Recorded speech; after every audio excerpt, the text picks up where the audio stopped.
I stood at the edge of the grave in a black dress that felt 2 sizes too big, the wind whispering through the trees like it was trying to comfort me. My husband, the man I had loved with every beat of my heart for 12 years, was being lowered into the earth. I couldn't breathe. I kept thinking, this can't be real. Any second now he'll open his eyes and tell me it's all a terrible joke. We had built everything together, this beautiful house on the hill, the garden he planted for me, the life we swore would last forever. He was only 43 when the heart attack took him.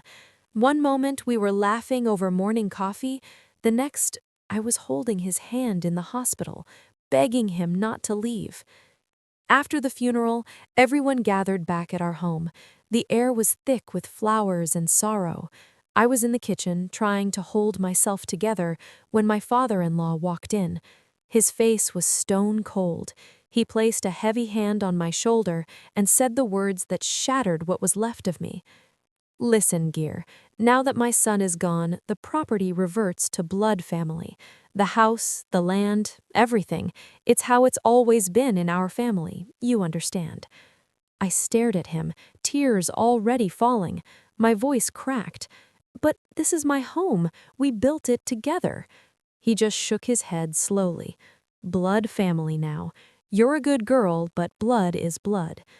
I felt the floor disappear beneath me. These were the same people who had smiled at our wedding, who had called me daughter for years. In that moment, my grief turned into something colder, something I didn't recognize yet. The next days blurred into a nightmare. They didn't wait long. 2 days after the burial, my mother-in-law and brother-in-law showed up with boxes and measuring tapes, walking through my home like they already owned it. "We'll help you pack," she said with a fake sweet smile. "It'll be easier this way." I locked myself in the bedroom that still smelled like my husband's cologne and cried until my throat burned. How could they do this? I had cooked for them, cared for them when they were sick, celebrated every birthday. I had given them my heart, and now they were tearing my world apart while I was still drowning in grief. Nights were the worst. I would sit on the floor of the closet, clutching his old shirts, whispering, "Why didn't you prepare me for this?" That's when I remembered the last real conversation we ever had. He was in the hospital bed, weak but clear-eyed. He squeezed my hand and said, "If anything ever happens to me, look inside the old safe behind the painting in the study. There's something only you should see. Promise me." I had been too broken to remember until that night. With shaking hands, I pulled the painting down, spun the dial, and opened the metal door. Inside was a thick envelope with my name written in his handwriting. My heart pounded as I opened it. There were legal papers, a trust document dated 3 years ago. The house, the land, every single asset. It had all been quietly transferred into my name alone. But that wasn't all. There was a handwritten letter. "My love, I know my family. They've always seen you as temporary. If I'm gone, they will come for everything. This is my gift to you, the life we built. Protect it. Use it however you need. And if they try to take it, show them this." Tears streamed down my face. My gentle husband had known. He had seen their greed long before I did. I felt something shift inside me. The pain was still there, but now it was mixed with a quiet, burning strength. I wasn't going to let them erase me. Not anymore.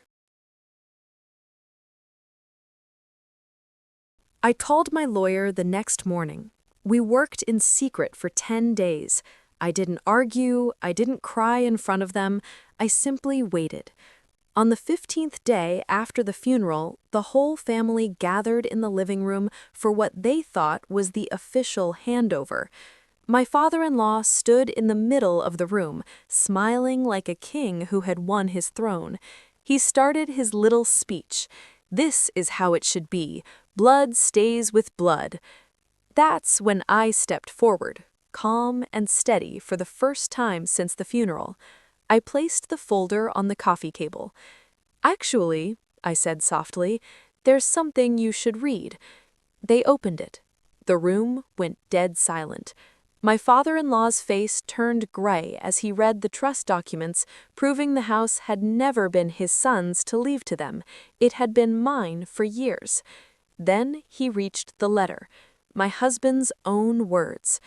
I protected my wife because I knew you would do exactly this.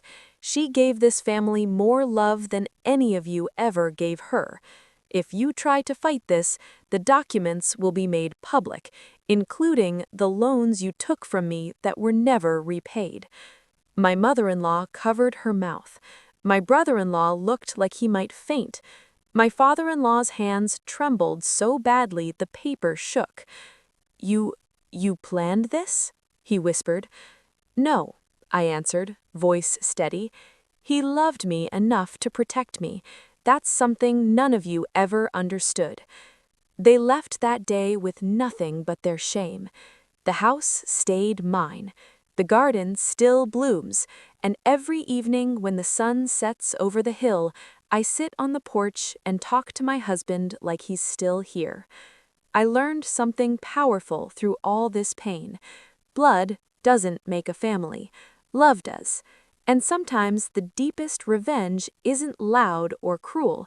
It's simply refusing to let their betrayal define you. I'm healing now. The grief is still here, but so is my strength. And I finally understand. I was never the outsider. They were. Thank you for listening to my story. If you've ever been betrayed by the people you trusted most, know this: your quiet strength can rewrite everything. You are enough. You always were.